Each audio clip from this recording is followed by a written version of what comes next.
Video में हम लोग जानेंगे आर्टिकल 243 के बारे में। ये आर्टिकल बताता है कि पंचायत के पास क्या क्या ताकत है, क्या क्या काम करने का, क्या क्या उन लोगों के पास अधिकार है और क्या क्या जिम्मेदारी होना चाहिए। ठीक है, तो ये आर्टिकल उसी के बारे में मेनली बात करता है।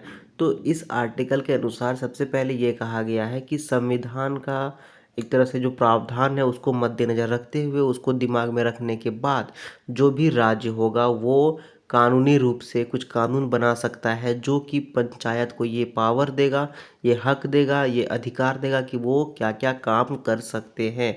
अगर सरकार चाहे तो उसके काम में, पंचायत के काम में चेंजेस ला सकते हैं, या फिर पंचायत का काम को बढ़ाया जा सकता है, उनके पावर को घटाया जा सकता है, और या हो सके तो उनको और अच्छे से जिम्मेदारी ज़्यादा मिल सकती है।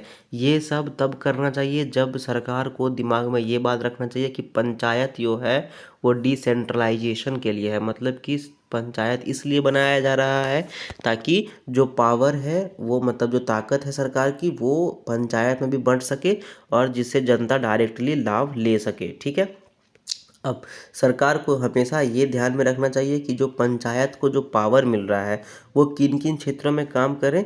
सबसे पहले तो वो ये काम करे कि जो भी उनका एरिया है उसमें इकोनॉमिक डेवलपमेंट कैसे हो, आर्थिक रूप से उनका विकास कैसे हो, सोशल जस्टिस कैसे हो, सामाजिक न्याय है वो कैसे बने।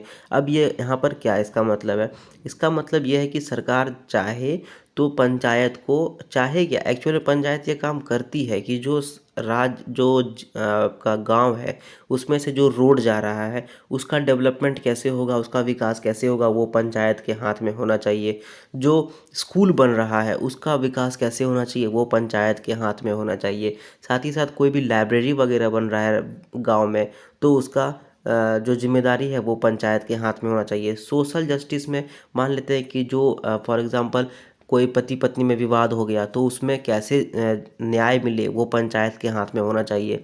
साथ ही साथ जो औरत लोगों को कैसे शिक्षा मिले वो पंचायत के हाथ में होना चाहिए। तो ये सब चीज़ों से क्या होगा, जनता डायरेक्टली लाभ ले सकेगी। ठीक है, दूसरा ये दिमाग में रखना चाहिए सरकार को कानून बनाते समय हमेशा कि जो स्कीम्स है, जो सेंट्रल गवर्नमेंट का, केंद्र सरकार का जो स्कीम है, जो राज्य सरकार का स्कीम है, वो कैसे पंचायत उसको अच्छे से अच्छे रूप में इम्प्लीमेंटेशन कर सके। ठीक है, और जो स्कीम इकोनॉमिक डेवलपमेंट, आर्थिक रूप से विकास के लिए या सामाजिक रूप से न्याय के लिए जो बन रहा है वो क्या हो, वो अपना पंचायत उसमें अपना अच्छे से हस्तक्षेप कर सके और उसको अच्छे से इम्प्लीमेंटेशन, उसको ज़मीनी स्तर पे उतारा जा सके। इसका मतलब क्या, एक एग्जांपल लेके समझते हैं। जैसे कि मान लेते हैं कि आपका केंद्र सरकार का एक स्कीम था उज्ज्वला योजना। उसमें क्या होता है ना कि जो औरत है कोई भी घर का, जहाँ पर गैस चूल्हा नहीं है तो वो क्या कर सकती है, पहला गैस चूल्हा फ्री में ले सकती है। तो ये यहाँ पर पंचायत का रोल बहुत ज़्यादा बढ़ जाता है। पंचायत क्या करेगी,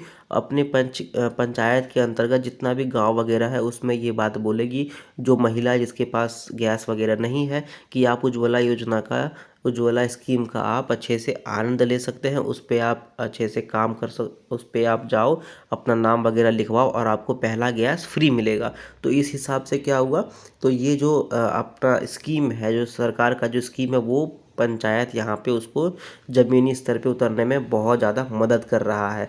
तो ये सब पंचायत का पावर होना ही चाहिए और ये सब पंचायत के अधिकार क्षेत्र में आना ही चाहिए। साथ ही साथ पंचायत को ये भी रिस्पॉन्सिबिलिटी मिलना चाहिए।